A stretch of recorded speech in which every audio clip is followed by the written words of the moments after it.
ನಾನು ಅತ್ಯಂತ ಬಹುಶಃ ಪ್ರೀತಿಸಬಹುದಾದ ಮತ್ತು ಮನಸ್ಸಿಗೆ ಸಮಾಧಾನವನ್ನು ತಂದುಕೊಳ್ಳಬಹುದಾದ ಈ ಕಾರ್ಯಕ್ರಮ ಮತ್ತೆ ಪುನರ್ ಪ್ರಾರಂಭ ಆಗ್ತಾ ಇರೋದು ನನಗೆಷ್ಟು ಖುಷಿನೋ ಅಷ್ಟೇ ಖುಷಿ ನಿಮಗೂ ಅಂತ ಅನಿಸತ್ತೆ, ಅಂದ್ಕೊಂಡಿದ್ದೀನಿ, ಗೊತ್ತಿಲ್ಲ. ಈ ಎಲ್ಲ ಮಾತುಗಳು ಕಳೆದ 2.5 ತಿಂಗಳು ನಡೀತಾ ಇದ್ದಿದ್ದು ಈ ದೇಶವನ್ನು ಮುಂದಕ್ಕೆ ತೊಗೊಂಡು ಹೋಗೋದು ಹೇಗೆ, ಈ ದೇಶದಲ್ಲಿರೋ ಬಡತನವನ್ನು ನಿವಾರಿಸೋದು ಹೇಗೆ, ಈ ದೇಶದಲ್ಲಿ ಭಾಳ ಮುಖ್ಯವಾಗಿ ಶಿಕ್ಷಣ ಮತ್ತು ಮೂಲಭೂತ ಸೌಲಭ್ಯಗಳನ್ನು ನಮ್ಮ ಜನರಿಗೆ ತಲುಪಿಸೋದು ಹೇಗೆ 75 ವರ್ಷ ಆದಮೇಲೆ ಸ್ವಾತಂತ್ರ್ಯ ಬಂದ ನಂತರದಲ್ಲಿ, ಇದೇ ಸುತ್ತಲೂ ನಡೀತಾ ಇತ್ತು ಚರ್ಚೆ. ಅದರ ಒಳಗಡೆ ನಡೀತಾ ಇದ್ದಂತಹ ಚರ್ಚೆ ದೇಶಭಕ್ತಿ, ರಾಷ್ಟ್ರಭಕ್ತಿ, ಒಂದೇ ಭಾರತ, ಈ ರೀತಿ ಎಲ್ಲ ಚರ್ಚೆಗಳು ನಡೀತಾ ಇತ್ತು. ಆ ಸಂದರ್ಭದಲ್ಲಿ ಒಂದು ದಿನ ರಾತ್ರಿ 9 ಗಂಟೆ ನನ್ನ ಎಂದಿನ ನ್ಯೂಸ್ ಬುಲೆಟಿನಲ್ಲಿ ನೀವೆಲ್ಲ ನೋಡ್ತಾ ಇರ್ತೀರಿ, ನನ್ನ ಸಹೋದ್ಯೋಗಿಗಳು ಒಂದು ವಿಡಿಯೋನ ನಮ್ಮ ನ್ಯೂಸ್ನಲ್ಲಿ ತಂದರು. ಒಂದು ಪುಟ್ಟ ಬಾಲಕ ಒಂದು ಶಾಲೆಯಲ್ಲಿ ಅವ್ರ ಪಾಡ್ಗೆ ಅವ್ರ ಮಕ್ಕಳು ಆ ಸ್ಕೂಲಿನ ಹೆಡ್ ಮಾಸ್ಟ್ರೋ ಯಾರೋ ಬೆಳಗ್ಗೆ ಪ್ರೇಯರ್ ಮಾಡಿಸಿ ಅಲ್ಲಿ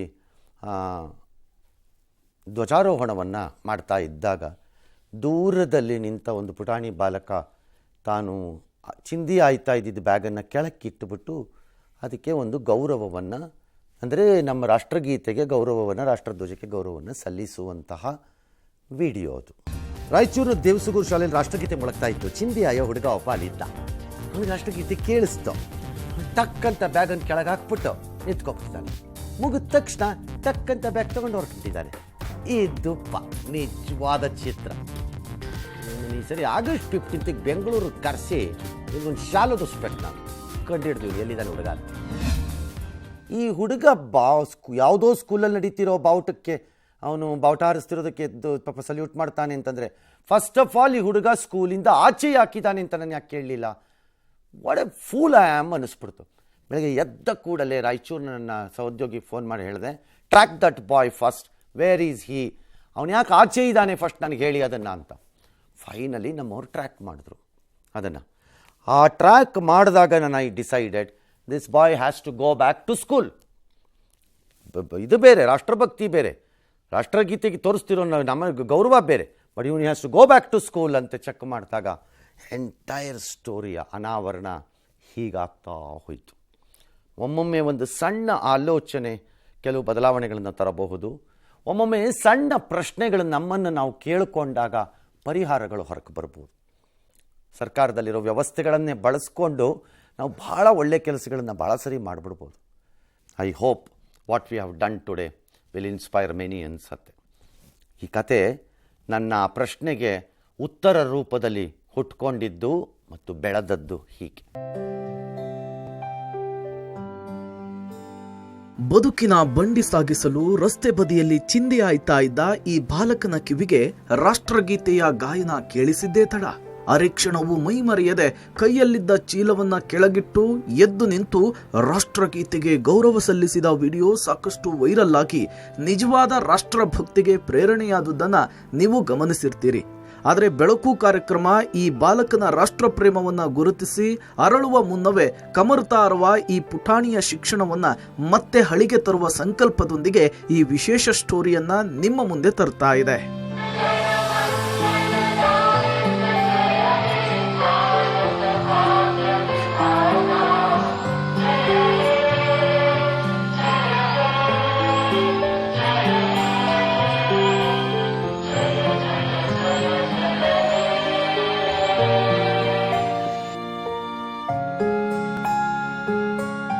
ಹೀಗೆ ಬೀದಿ ಬೀದಿಗಳಲ್ಲಿ ಪ್ಲಾಸ್ಟಿಕ್, ಪೇಪರ್ ಚಿಂದಿ ಆಯ್ದು ಅದರಿಂದ ಬರುವ ಹಣವನ್ನ ತಾಯಿಗೆ ಕೊಟ್ಟು ಬದುಕಿನ ಬಂಡಿ ನಡೆಸ್ತಾ ಇರುವ ಈ ಬಾಲಕನ ಹೆಸರು ಸಂತೋಷ.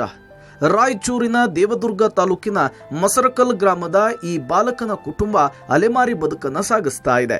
ಸದ್ಯ ರಾಯಚೂರು ತಾಲೂಕಿನ ದೇವಸಗೂರು ಗ್ರಾಮದ ಅಂಗನವಾಡಿ ಕೇಂದ್ರದ ಕಾರಿಡಾರ್ನಲ್ಲಿಯೇ ಈ ಅಲೆಮಾರಿ ಕುಟುಂಬ ಜೀವನ ನಡೆಸುತ್ತಿದೆ. ಮಳೆ ಇರಲಿ, ಚಳಿ ಇರಲಿ, ಬಿಸಿಲಿರಲಿ, ಶಾಶ್ವತ ನೆಲೆಯಿಲ್ಲದೆ ಊರಿಂದ ಊರಿಗೆ ಹೋಗಿ ಬದುಕಿನ ಬಂಡಿ ಸಾಗಿಸಲು ಅಲೆದಾಟ ನಡೆಸಿದೆ. ಸಂತೋಷ್ಗೀಗ 13 ವರ್ಷ ವಯಸ್ಸು. 5ನೇ ತರಗತಿವರೆಗೂ ಸರ್ಕಾರಿ ಶಾಲೆಯಲ್ಲಿ ಓದಿದ್ದಾನೆ. ಆದರೆ ಬಡತನದ ಕಾರಣ ವಿಧಿ ಇಲ್ಲದೆ ಶಾಲೆಯನ್ನ ಅರ್ಧಕ್ಕೆ ಬಿಟ್ಟಿದ್ದಾನೆ.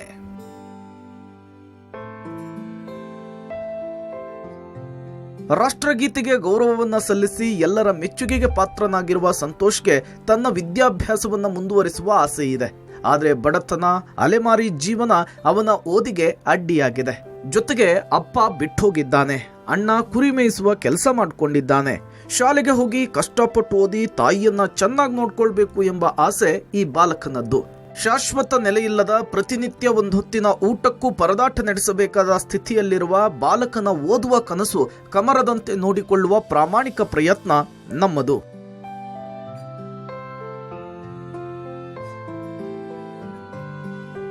ಈ ಕಥೆಯ ಬೆನ್ನಟ್ಟಿ ಹೋದಾಗ ನಮ್ಮ ಗಮನಕ್ಕೆ ಗೊತ್ತಾಗಿದ್ದಿದ್ದು, ಅದರಲ್ಲೂ ನಾನು ಲೆಟ್ ಮಿ ಕಂಗ್ರ್ಯಾಚುಲೇಟ್ ನನ್ನ ರಾಯಚೂರಿನ ಕೊಲೀಗನ್ನು ಕಂಗ್ರ್ಯಾಚುಲೇಟ್ ಮಾಡಬೇಕು. ಬಿಕಾಸ್ ಹೀ ಟುಕ್ ನನ್ನ ಬೆಳಗಿನ ಜಾವಗಳಲ್ಲಿ ಸಾಮಾನ್ಯ ಬೆಳಗಿನ ಹೊತ್ತಲ್ಲಿ ನಾನು ಯಾರಿಗೂ ಹೊರಗಡೆ ಇರೋ ಹುಡುಗರುಗಳಿಗೆ ಫೋನ್ ಮಾಡಲ್ಲ. ಅವ್ರಿಗೆ ನಾನು ಫೋನ್ ಮಾಡಿದ್ರೆ ಅವ್ರು ಗಾಬರಿ ಆಗಿಬಿಡ್ತಾರೆ. ನಮ್ಮ ಕರೆಸ್ಪಾಂಡೆಂಟ್ಗಳು, ಏನು ಕಾದಿದೆಯೋ ಇವತ್ತು ನಮಗೆ, ಬೆಳಗ್ಗೆ ಫೋನ್ ಹಾಕಿದ್ದಾರೆ ಸಾಹೇಬರು ಬೆಂಗಳೂರಿಂದ ಅಂತ.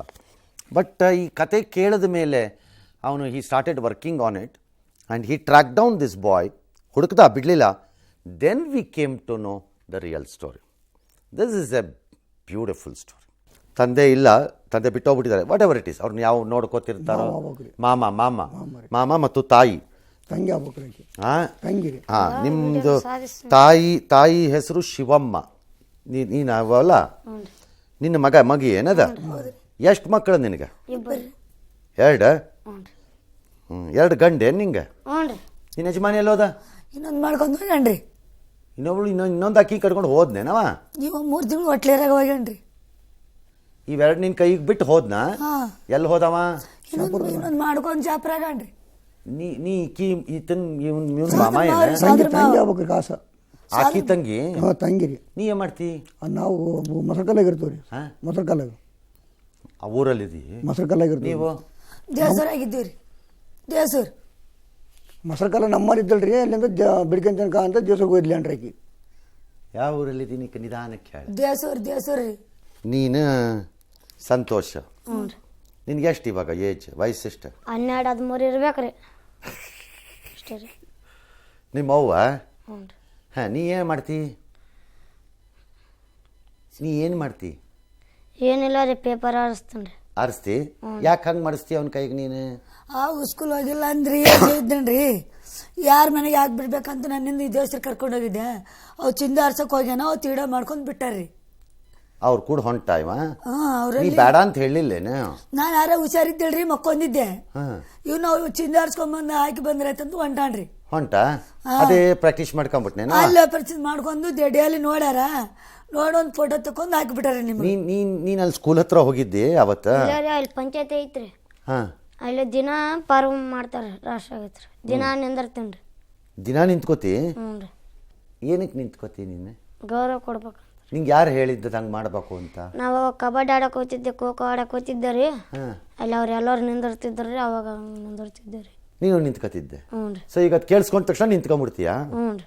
ನೀ ಬ್ಯಾಗ್ ಹಾಕ್ಬಿಟ್ಟು ಕೆಳಿಕೆ ನೀನು ನಿಂತ್ಕೊಂಡಾಗ ಇವ್ರು ಯಾರೋ ಹಿಂಗೆ ವಿಡಿಯೋ ಮಾಡಾರ ಅಂತ ನಿಂಗೆ ಗೊತ್ತಿಲ್ಲ ಏನದು? ಗೊತ್ತಿಲ್ರಿ, ಹಿಂದಿಲೇಷನ್ ಮಾಡ್ಯಾರ. ಹಿಂದ್ಗಡೆಯಿಂದ ಮಾಡಾರ ಏನವ್ರು? ಆಮೇಲೆ ಹ್ಯಾಂಗೆ ಗೊತ್ತಾತ್ ನಿನಗೆ? ನಾನು ಹಾಕಕ್ಕೆ ಹೋಗಿ ಕುಂತಿದ್ದೆ ರೀ. 2-3 ನಕ್ಕ ಅಂತ ಹೋದ್ರಿ, ಗೊತ್ತಿದ್ದಿಲ್ರಿ. ಅಲ್ಲಿ ಆಕೆ ಬರೋ ಹೊತ್ನಾಗ ರೀ, ನೀನೇ ಅಲ್ಲಪ್ಪಿ ಅಂದ್ರಿ. ಏನಂತ ಕೇಳಿದಾರ್ರಿ. ಫೋಟೋದಾಗ ನೀನು ಅಂದ್ರ. ನಾನು ಅಲ್ಲ ಅಂದ್ರು ಕೂಡ ಆಮ್ಯಾಕ ಫೋಟೋ ತೋರಿಸಿದ್ರಿ. ಆವಾಗ ಗೊತ್ತಾಯ್ತು ರೀ. ಹಾಂ. ಆಮೇಲೆ ಏನು ಮಾಡಿದ್ರೆ? ಅಷ್ಟೇ ರೀ, ಇನ್ನೇನು ಮಾಡಿಲ್ರಿ. ಟಿವಿಯಾಗ ಹಾಕ್ಬಿಟ್ರೆ ಎಲ್ಲ? ಹ್ಞೂ ರೀ. ನಿಂಗೆ ಮಂದಿ ಯಾರು ಕೇಳಲಿಲ್ಲೇನು ಊರ್ನಾಗ? ಆಮೇಲೆ ಏನೋ ಟಿವಿಯಾಗ ಬಂದಿ ನೀನು ಅಂತ ಕೇಳ್ಯಾರ್ರಿ. ಏನಂತ? ಟಿವಿಯಾಗ ಬಂದು ಅಂತ ನನಗೆ ಗೊತ್ತಿಲ್ಲ ಅಂತ ಹೇಳನ್ರಿ ಅಷ್ಟೇ. ನಿನ್ನ ಮಗ ಈಗ ಏನಾಗಬೇಕು ಅನ್ಕೊಂಡಿದೀಯಾ ನೀನು? ನಾನು ಓದಿಸ್ಬೇಕು ಅನ್ಕೊಂಡೇನ್ರಿ. ಚಂದಾಗಿರ್ಲಿ ಅಂತ ಹೇಳಕತ್ತೀನ್ರಿ. ಓದಿಸ್ತಿ? ಓದಿಸ್ಬೇಕಂತ ನಮಗೂನಾದ್ರಿ. ಗ್ಯಾರಂಟಿ? ಗ್ಯಾರಂಟಿ ನನಗೂ ಓದಿಸ್ಬೇಕು ಅನ್ನೋದಾದ್ರಿ. ಆಮ್ಯಾಗ ಏನಾದ್ರೂ ನೀನು ಅವನನ್ನ ಸ್ಕೂಲ್ ಶಾಲೆಯಿಂದ ಬಿಡಿಸಿದ್ರೆ ನೀನು ಇರೋ ಜಾಗಕ್ಕೆ ಹುಡುಕೊಂಬರ್ತೀನಿ ನೋಡ ಮಗ. ಬಿಡ್ಸಂಗಿಲ್ಲ ನೀನು ಮಾಮ. ಕರೆಕ್ಟ್ ಸರ್, ಗೊತ್ತಾಯ್ತಾ? ಕರೆಕ್ಟ್ ಅದ್ರಿ. ಹಾಂ, ಓದಿಸ್ಬೇಕಂತ ಐತ್ರಿ ಸರ್. ನೀನೀಗ ಎಷ್ಟನೇ ಕ್ಲಾಸ್ವರೆಗೂ ಓದಿದೀಯಾ? ನಾನು 5ನೇ ಕ್ಲಾಸ್ ತನಕ ಹೋಗಣ್ರಿ. ಆಮ್ಯಾಗ ಬಿಟ್ಟೇನ್ರಿ. ಆಮೇಲೆ ಬಿಟ್ಟೆ? ಯಾಕೆ ಬಿಟ್ಟೆ? ನಿಂಗೆ ಓದಕ್ಕೆ ಇಂಟ್ರೆಸ್ಟ್ ಇಲ್ವಾ? ಆಯ್ತು. ಓದ್ತೀಯ ತಾನೆ? ನೀನು ಓದಿ 94 ಬರಬೇಕು 95 ಬರಬೇಕು ಅಂತ ಏನಿಲ್ಲ. ಬಂದರೆ ಸಂತೋಷ, ಬರೋಕೆ ಸಂತೋಷ. ಬರದೇ ಇದ್ದರೆ ತಲೆ ಕೆಡ್ಸ್ಕೊಳಂಗಿಲ್ಲ. ಈ ದೇಶದಾಗ ಎಲ್ಲ ಓದಿರೋರಿಗೆಲ್ಲ 95 ಬಂದೈತೇನೆ? ಬಂದೈತೇನೆ ಹೇಳ. ಇಲ್ಲ ರೀ. ಮತ್ತೆ ಹೋಗ್ತಿತ್ತಾನೆ ಸ್ಕೂಲ್ಗೆ? ಮತ್ತೆ ಸ್ಕೂಲ್ ಬಿಡಂಗಿಲ್ಲ ನೀನು. ಇಲ್ಲ ರೀ. ನೀನು ಬಿಟ್ಟರೆ ನಾನು ಏನು ಮಾಡ್ಬೇಕು ನಿನಗೆ? ಯಾಕೆ ಹೇಳ? ನೀನು ನಿನ್ನ ಮಗ ಅಲ್ಲಿ ರಾಷ್ಟ್ರಗೀತೆ ಹಾಕಿದ್ರು, ಇವ ಏನೋ ಬ್ಯಾಗ್ ಕೆಳಗೆ ಹಾಕ್ದ, ನಿಂತ್ಕೊಂಬಿಟ್ಟ. ಹಿಂಗೆ ಈಗ ಎಲ್ಲರಿಗೂ ಗೊತ್ತಾಗೋಯ್ತು, ಇವ್ನು ಫೇಮಸ್ ಆಗ್ಬಿಟ್ಟ, ಎಲ್ಲರಿಗೂ ಗೊತ್ತಾಗೋಯ್ತು ಒಂದು. ಆದರೆ ನಾಳೆ ನಾವು ಶಾಲೆಗೆ ಸೇರಿಸ್ತೀವಿ ನೋಡವನನ್ನು. ಸೇರಿಸಿದ ಮ್ಯಾಗ ಏನಾರು ಅವ್ನು ಬಿಟ್ಟರೆ ನನಗೆ ಅವಮಾನ ಆಗ್ತದೆ. ಇದು ಕರೆಕ್ಟ್ ಸಾವ್ರಿ. ಕರೆಕ್ಟ್ ಅಲ್ಲ? ಕರೆಕ್ಟ್ ಸಾವ್ರಿ. ಕರೆಕ್ಟ್ ತಾನೆ? ಈಗ ಅವನಿಗೆ ಎಲ್ಲ ಮಂದಿ ಎಲ್ಲ ಕರೆದು ಚಲೋ ಮಾಡ್ದ ಬಿಡ ಅಂತಾರೆ. ಅದು ಅನ್ನ ಕೊಡ್ತದೆ ಏನು ನಮಗೆ? ಕೊಡಂಗಿಲ್ಲ ಸರ್. ಎಲ್ಲ ಬಂದು ಚಲೋ ಮಾಡ್ದ ಸಂತೋಷ ಏನೋ ನೀನು ಅಂತಂತಾರೆ. ಅನ್ನ ಕೊಡಂತದೇನದ? ಅವ್ನಿಗೆ ಅನ್ನ ಕೊಡ್ಬೇಕು ಬರ್ಬೇಕು ಅಂದ್ರೆ ಏನು ಮಾಡ್ಬೇಕು ನಾವು? ಒಂದೊಂದು ಶಾಲೆಗೆ ಹೋಗ್ಬೇಕು. ಚಲೋ ಅಂದ್ರೆ 90-95 ಮಾರ್ಕ್ ಬ್ಯಾಡ ನಮಗೆ. ಅವ್ನು ಪಾಸಾದ್ರೆ ಸಾಕಲ್ಲ, ಬೇರೆ ನೌಕರಿ ಬರ್ತದೆ ಯಾವುದೋ ಒಂದು ಕಲ್ತ್ಕೋಬೋದವ. ನಿನ್ನ ಜೀವನ ಆದಂಗೆ ಆಗಂಗಿಲ್ಲ ನೋಡೋವಂತ. ಈಗ ನೀನು ಆಗಿದೆಯಲ್ಲ ಹಂಗಾಗೋಂಗಿಲ್ಲ ಅವ. ಒಳ್ಳೇದು ಹೇಳ್ತೀರಲ್ರಿ ಸರ್, ನೀವು ಕೆಟ್ಟದೇನು ಹೇಳ್ತೀರೇನ್ರಿ? ಒಳ್ಳೇದು ಹೇಳ್ತೀರಲ್ರಿ ಸರ್ ಅಂದೆ. ಅದಕ್ಕೆ ನೀನು ಅವನನ್ನು ಏನೇ ಆದರೂ ಸರಿ, ನಿನ್ನ ಜೀವ ಹೋದ್ರೂ ಸರಿ, ಅವ್ನು ಶಾಲೆಗೆ ಹೋಗೋಂಗೆ ನೋಡ್ಕೋಬೇಕು ನೀನು. ಆಯ್ತು ರೀ ಸರ್. ಗೊತ್ತು, ನೀನು ಬರ್ಕೂಡ್ದು ಬಂದ್ರಲ್ಲಿ ಬೆಂಗಳೂರಿನಾಗ ಸಾಹೇಬ್ರ ನೋಡು, ಅವ್ರಿಗೆ ನಾವು ಅವಮಾನ ಮಾಡ್ದಂಗೆ ಆಗ್ತದೆ, ನೀನು ಬರ್ಕೂಡ್ದು ಅಂತೇಳಿ ಓದಿಸ್ಬೇಕು ನೀನು. ನೀನು ಅಷ್ಟೇ. ಏನಾಗ್ಬೇಕು ನೀನು? ಓದ್ಬಿಟ್ಟು ಏನಾಗ್ತಿ? ಏನಾಗ್ಬೇಕು ನೀನು? ಪೊಲೀಸ. ಯಾಕೆ? ಅವ್ರ ಮಾನವ್ರಿಗೆ ಒಳ್ಳೆಕ್ರಿ. ಯಾಕೆ? ಏನ? ನಾ ಅವ್ರ ಮಾನವ್ರ ಮನೆಗೆ ಇಟ್ಕೊಂಡಿಲ್ಲ, ನಮ್ಮ ದೇಶ ಅವ್ರನ್ನ ಕಳಿಸಾರಲ್ಲ, ಅದಕ್ಕೆ ಅವ್ರ ಮಾನವ್ರು ಒಡ್ಲಕ್ಕ ಪೊಲೀಸ್ ಆಗ್ಬೇಕ್ರಿ. ಅವ ಪೊಲೀಸ್ ಆಗ್ಬೇಕವ?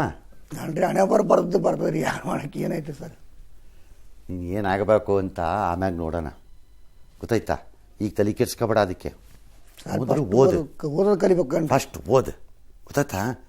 ಆಮ್ಯಾಗ ಅದು ಏನಾಗಬೇಕು ಅನ್ನೋದು ಅವಾಗ ತೀರ್ಮಾನ ಮಾಡುವಂತೆ. ಈ ಮಗುನ ನಮ್ಮ ಪ್ರಕಾರದಲ್ಲಿ ಅತ್ಯಂತ ಸೇಫೆಸ್ಟ್ ಪ್ಲೇಸ್ ಅಂದರೆ ನಮ್ಮ ರಾಜ್ಯದ ಶಿಕ್ಷಣ ವ್ಯವಸ್ಥೆಯಲ್ಲಿ ಅದರ್ವೈಸ್ ಸರ್ಕಾರಿ ಶಾಲೆಗಳ ಅಧೋಗತಿ, ದುಸ್ಥಿತಿಗಳು, ಟೀಚರ್ ಇಲ್ಲ, ಕಟ್ಟಡ ಇಲ್ಲ, ಟಾಯ್ಲೆಟ್ ಇಲ್ಲ, ಬೆಂಚ್ ಇಲ್ಲ, ಎಲ್ಲದರ ಮಧ್ಯೆ ನನ್ನ ಪ್ರಕಾರ ಒಂದು ಸಿಲ್ವರ್ ಸ್ಟಾರ್ ಆಗ್ತಾ ಇರೋದು ಬಹುಶಃ ನಮ್ಮ ಮೊರಾರ್ಜಿ ಸ್ಕೂಲ್ಸು.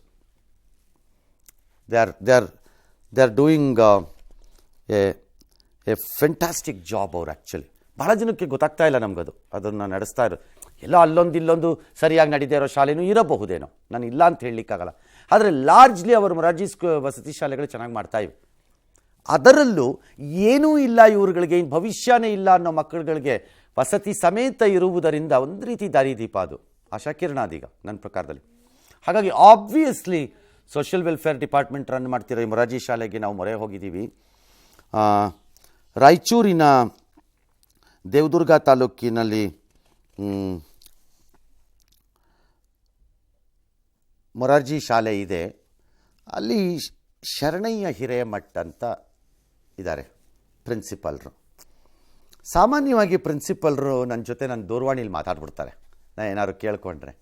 ಬಟ್ ಈ ಪ್ರಿನ್ಸಿಪಾಲ್ರು looks like little more interested than me. ನನಗಿಂತ ಅವ್ರಿಗೆ ಹೆಚ್ಚು ಆಸಕ್ತಿ ಇದ್ದಂಗಿದೆ. ಹಾಗಾಗಿ ಮಾನ್ಯ ಪ್ರಿನ್ಸಿಪಾಲ್ರನ್ನೇ ಇವತ್ತು ಈ ಕಾರ್ಯಕ್ರಮದಲ್ಲಿ ಇಟ್ಕೊಂಡಿದ್ದೀವಿ. ಹಾಗಾಗಿ ಅವ್ರಿಗೊಂದು ನಮಸ್ಕಾರ ಹೇಳಿ ಅವ್ರನ್ನ ಮೊದಲು ಸ್ವಾಗತಿಸೋಣ. ನಮಸ್ಕಾರ ತಮಗೆ. ತಾವು ಯಾವಾಗ ಪ್ರಿನ್ಸಿಪಾಲ್ ಆಗಿದ್ದಲ್ಲಿ? ಮೊರಾರ್ಜಿ ದೇಸಾಯಿ ವಸತಿ ಶಾಲೆ ಮೊಸರ್ಕಲ್ ಸರ್, ತಾಲೂಕು ದೇವದುರ್ಗ, ಜಿಲ್ಲಾ ರಾಯಚೂರು. ನಾನು 2022 ನವಂಬರ್ 5ನೇ ತಾರೀಕಿಗೆ ಇಲ್ಲಿ ಪ್ರಿನ್ಸಿಪಾಲ್ ರೇ ಪ್ರಮೋಷನ್ ಆಗಿ ಬಂದೆ ಸರ್. ಮೊದಲು ಧಾರವಾಡದಲ್ಲಿದ್ದೆ ಸರ್ ನಾನು. ಈಗ ಪ್ರಮೋಷನ್ ಆಗಿ ಅಲ್ಲಿ ವರ್ಕ್ ಮಾಡ್ತಾ ಇದ್ದೆ. ನಿಮ್ಗೆ ಹೆಂಗೆ ಬಂತು ಈ ಸ್ಟೋರಿ? ನಮ್ಮ ಹುಡುಗರು ಹೇಳಿದ್ರ? ಅದು ಇವರು ವಿಜಯ್ ಸರ್ ಏನು ರಿಪೋರ್ಟ್ ಮಾಡಿದ್ರು ಸರ್, ಅದನ್ನು ನೋಡಿದೆ ಸರ್. ನಾನು ನೋಡಿದ ಕೂಡಲೇ ಮರುದಿನ ಇಲ್ಲಿ ಕ್ರೈಸ್ ಹೆಡ್ ಆಫೀಸ್ಲಿದ್ದ ಫೋನ್ ಬಂತು ಸರ್ ನಮಗೆ. ಅವ್ರು DC ಅಂತಿರ್ತಾರೆ ಸರ್ ನಮ್ಮ ರಾಯಚೂರಿನಲ್ಲಿ, ಅಂಬರೀಶ್ ಗೌಡ್ ಸರ್ ಅಂತಿದ್ದಾರೆ ಸರ್. ಅವರಿಗೆ ಮಾಹಿತಿ ಬಂತು ಸರ್. ಅವರು ಫೋನ್ ಮಾಡಿದ್ರು ಸರ್ ನನಗೆ. ಇಮಿಡಿಯೇಟಾಗಿ ಆ ಮಗುವಿನ ಮನೆಗೆ ಹೋಗ್ರಿ, ಆ ಮಗುವಿನ ಮನೆಗೆ ಹೋಗಿ ಆ ಹುಡುಗ ಎಲ್ಲಿ ಕಲಿತಾನ ಏನು ಅದನ್ನೆಲ್ಲ ಮಾಹಿತಿ ತೊಗೋರಿ ಅಂತ ಹೇಳಿದ್ರು ಸರ್. ಹೇಳಿದ ಕೂಡಲೇ ನಾನು ಅದನ್ನ ಕೇಳಿದೆ. ಅಲ್ಲಿ CRP ಅವ್ರು ಇದ್ದಾರೆ, ಅವರಿಗೆ ಫೋನ್ ಮಾಡಿ ಅವ್ರಲ್ಲಿದ್ದ ಮಾಹಿತಿ ತೊಗೊಂಡು ಅವ್ರು ಹೇಳಿದ್ರು ಸರ್, ಹೌದು ನಿನ್ನೆಲ್ಲ ನಾವು ವಿಡಿಯೋದಲ್ಲಿ ನೋಡಿದ್ದೀವಿ, ಪಬ್ಲಿಕ್ ಟಿವಿಯಲ್ಲಿ ಬಂದಿದೆ ಅದು. ಆ ಹುಡುಗ ಸರ್ಕಾರಿ ಹಿರಿಯ ಪ್ರಾಥಮಿಕ ಶಾಲೆ ಮುಷ್ಟೂರಿನಲ್ಲಿ ಶಾಲೆ ಅಲ್ಲೇ ಅಡ್ಮಿಷನ್ ಇದೆ ಅವನದು ಅಂತ ಹೇಳಿದ್ರು ಸರ್. ಅದನ್ನೆಲ್ಲ ಮಾಹಿತಿ ತಿಳ್ಕೊಂಡು ಬಂದಿದೆ ಸರ್. ಈಗ ಅವನು 5ನೇ ಕ್ಲಾಸ್ವರೆಗೆ ಮಾಡಿ 6ನೇ ಕ್ಲಾಸ್ ಮುಗಿಸಿದಾನೆ ಸರ್. ಮುಗಿಸಿದಾನೆ. ಸೊ ಈಗ ಏನು ಮಾಡ್ಬೇಕು ನಾವೀಗ ಅವನನ್ನು? ಅವನಿಗೆ 7ನೇ ಕ್ಲಾಸಿಗೆ ನಾವು ಡೈರೆಕ್ಟ್ ಆಗಿ ತಗೋಬೇಕಾಗುತ್ತೆ. ತೊಂದರೆ ಆಗಲ್ವಾ ಸಿಲೆಬಸ್ ಅಲ್ಲೇನು? ಆ ಮಗುವಿಂದ ಸ್ವಲ್ಪ ಅದಕ್ಕೆ ಸ್ಕೂಲ್ಗೆ ಕರೆಸಿದ್ವಿ ಸರ್ ನಾವು ಎಲ್ಲ ಸ್ಟಾಫ್ನಲ್ಲಿ ಎಲ್ಲರೂ ಕುಂತು ಮಾತಾಡಿಸಿದ್ವಿ. ಎಲ್ಲರೂ ಭಾಳ ಖುಷಿ ಆದ್ರೆ ಸರ್ ನಮ್ಮ ಸಿಬ್ಬಂದಿಗಳು ಎಲ್ಲರೂ ನೋಡಿ ಭಾಳ ಖುಷಿ ಪಟ್ಟು ಅವ್ನು ಸ್ಕೂಲಿಗೆ ಬಂದು ಅಲ್ಲಿಗೆ ಬಂದ್ರಿ ಸರ್. ಅವರು ಬಂದ ಕೂಡಲೇ ಎಲ್ಲ ಒಂದಿಷ್ಟು ಬರೀಲಿಕ್ಕೆ ಹೇಳಿದ್ವಿ ಸರ್ ನಾವು, ಬರೀಲಿಕ್ಕೆ ಓದಲಿಕ್ಕೆ ಹೇಳಿದ್ವಿ, ಸೊ ಬೇಸಿಕ್ ತಿಳ್ಕೊಳ್ಲಿಕ್ಕೆ ಹೇಳಿದ್ವಿ ಸರ್. ಸ್ವಲ್ಪ ಕಡಿಮೆ ಇತ್ತು ಸರ್ ಪಾಪದ ಮಗು, ಯಾಕಂದ್ರೆ ಸ್ವಲ್ಪ ಶಿಕ್ಷಣದಲ್ಲಿ ಕಡಿಮೆ ಇದ್ದ. ನಾವೆಲ್ಲರೂ ಕೂಡಿ ಮಾತಾಡ್ಕೊಂಡ್ವಿ ಸರ್, ಮತ್ತು ಈ ಮಗುನ ಕರ್ಕೊಂಡ್ರೆ ಹೆಂಗೆ ಮಾಡೋಣ ಅಂತೇಳಿ. ನಮಗೆಲ್ಲ ಪಾಪ ಸಿಬ್ಬಂದಿ ಎಲ್ಲರೂ ಖುಷಿ ಆದ್ರೆ ಸರ್ ಅವ್ನು ಕರ್ಕೊಂಡ್ ಸರ್. ಆಮೇಲೆ ಇನ್ನೊಂದೇನು ಭಾಳ ಹೆಮ್ಮೆ ಪಡ್ಬೇಕು ನಾವು ಅಂದ್ರೆ ವಸತಿ ಶಾಲೆಗಳು ಇರ್ತಕ್ಕಂಥದ್ದೇ ಇಂಥ ಮಕ್ಕಳಿಗೆ ಹ್ಞೂ ಸರ್. ಪರ್ಫೆಕ್ಟ್. ಸಮಾಜದಲ್ಲಿ ಆರ್ಥಿಕವಾಗಿ ಮತ್ತು ಸಾಮಾಜಿಕವಾಗಿ ಹಿಂದುಳಿದಿರ್ತಕ್ಕಂಥ ಮಕ್ಕಳಿಗೆ ಇರ್ತಕ್ಕಂಥ ವಸತಿ ಶಾಲೆಗಳು ಸರ್ ನಮ್ಮ. ಹಂಗಾಗಿ ಆ ಮಗುನ ತೊಗೊಂಡ್ಲೇಬೇಕಂತೇಳಿ ನಾವೆಲ್ಲರೂ ಒಂದು ತೀರ್ಮಾನ ಮಾಡ್ಕೊಂಡಿದ್ದೀವಿ ಸರ್. ಸೊ ಈಗ ನಾವು ಇವನನ್ನು 7th ಅಡ್ಮಿಟ್ ಮಾಡಿ 7th ಅಡ್ಮಿಷನ್ ಮಾಡ್ಕೋಬೇಕು ಸರ್. ಓಕೆ. ಸೊ ಚೂರು ಎಕ್ಸ್ಟ್ರಾ ಕ್ಲಾಸಸ್ ಗೀಸಸ್ ಏನಾದ್ರು ಮಾಡಿ ಅವನಿಗೆ ಅದಕ್ಕೆ ಅವನ್ನೆಲ್ಲ ABCD IE ಎಲ್ಲ ನೋಡಿ ಬರೆಸಿದ್ವಿ ಸರ್. ಅವನಿಗೆ ಸ್ವಲ್ಪ ಬರೀಲಿಕ್ಕೆ ಬರಲಿಲ್ಲ, ಎಲ್ಲ ನಾವು ಸಿಬ್ಬಂದಿ ಕುಳಿದಾಗ ಸರ್. ಓಕೆ, ನನ್ನ ಪ್ರಕಾರ ಒಂದು 4 ತಿಂಗಳ ತಡ ಆದರೂ ಪರವಾಗಿಲ್ಲ, ನಿಧಾನಕ್ಕೆ ಮಾಡಲಿ ಬಿಡಿ. ಆಗುತ್ತೆ ಸರ್. ಏನಾಯ್ತು ಈಗ? ಹೌದು ಸರ್. ಏನಾಯ್ತು ಅಂತ ನನ್ನ ಪ್ರಶ್ನೆ. ಹೌದು ಸರ್.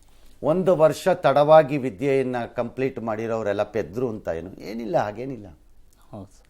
ಎಷ್ಟೋ ಮಕ್ಕಳು ಓದಿ ಮುಗಿಸಿದ ಮೇಲೆ 2 ವರ್ಷ 3 ವರ್ಷ ಕೆಲಸ ಸಿಕ್ಕಲಿಲ್ಲ ಅಂತ ಮನೇಲಿ ಕೂತಿರಲ್ವ? ಹೌದು ಹೌದು ಕೂತಿರಲ್ವ ಪಾಪ? ಹಾಗೆ ಈ ಮಗು ಓದೋವಾಗಲೇ 1 ವರ್ಷ ಕಳ್ಕೊಳತ್ತೆ, ಅಷ್ಟೇ ತಾನೇ? ಹೌದು. ಕಳ್ಕೊಳ್ಳಿ, ಏನೀಗ? ಹೌದು. ಆದರೆ ಬಿಡ್ಕೊಡುದು ನಾವು ಅಷ್ಟೇ. ಹ್ಞೂ. ಸೊ ಇವಾಗ ಯಾವಾಗ ಸ್ಟಾರ್ಟ್ ಆಗುತ್ತೆ ಅವ್ನಿಗೆ? ಈಗ ಸ್ಟಾರ್ಟ್ ಆಗಿದೆ ಅಲ್ಲ ಈಗ? ಈಗ ಮೊದಲನೇ 2 ದಿನ ಬಂದಿದ್ದಾನೆ ಸರ್. ಬಂದ ಕೂಡಲೇ ರೆಸಿಡೆನ್ಸ್ ಇರೋಕ್ಕಾಗಿಲ್ಲ ಪಾಪ ಸರ್ ಅವನಿಗೆ. ಅವ್ರ ತಾಯಿಯವ್ರನ್ನ ಬಿಟ್ಟಿರ್ಲಿಕ್ಕೆ ಆಗಲಿಲ್ಲ. ಆದರೂ ಮತ್ತೆ ಮನೆಗೆ ಕಳಿಸಿದೆ ಸರ್ ನಾನು. ಮತ್ತು ಮಾರ್ನಿಂಗ್ ಒಮ್ಮೆ ಕರ್ಕೊಂಬಂದ್ರು ಸರ್ ಅವ್ರ ತಾಯಿಯವರು. ಹಂಗೆ ಮಾಡೋಂಗಿಲ್ಲ, ನೀ ಅಲ್ಲಿರಬೇಕು. ಆಯ್ತು. ಅವ್ವ ಆಕಿ ಅವಳು ಪಾಡಗೆ ಅವಳು ಇರ್ತಾಳೆ, ನೀನು ಬಿಟ್ಟಿರ್ಬೇಕು ಅವನನ್ನು. ಇರ್ತೀನಿ ಸರ್, ನಾನು ಇರ್ಬೇಕು ನೀನು ಅಷ್ಟೇ.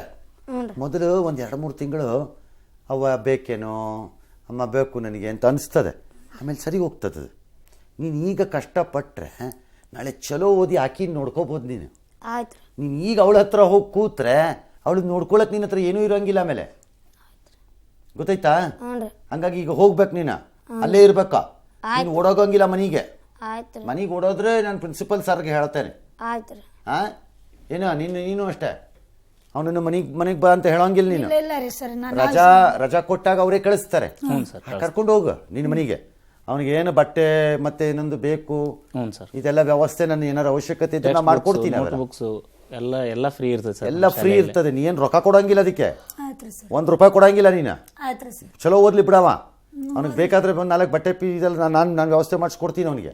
ಸುಮ್ಮನೆ ಹಾಕೊಂಡಿರಕ್ಕೆ ಅವನಿಗೆ ಚಲೋ ಓದ್ಬೇಕವ. ಇದಿಷ್ಟು ಯಾಕೆ ಮಾಡ್ತಾ ಇದ್ದೀನಿ ಹೇಳ? ಯಾಕೆ?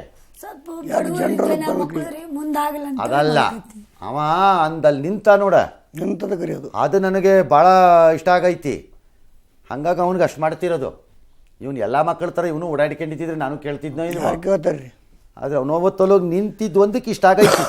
ಯಾರಿಗೆ ಗೊತ್ತು ನಿನ್ನ ಮಗ ಏನಾಗ್ತಾನ ನಾಳೆ? ದೊಡ್ಡ ಡಾಕ್ಟರ್ ಆಗ್ಬೋದು, ಇಂಜಿನಿಯರ್ ಆಗ್ಬೋದು, ಯಾರಿಗೆ ಗೊತ್ತು ಏನಾಯ್ತಾನೋ? ನೋಡೋಣ ಬಿಡು, ಚಲೋ ಓದ್ಲಿ ಅವ. ಹಾಂ, ಅಷ್ಟು ಮಾಡಿಸ್ತಿ ಗ್ಯಾರಂಟಿ? ಹೋಗ್ತಿ?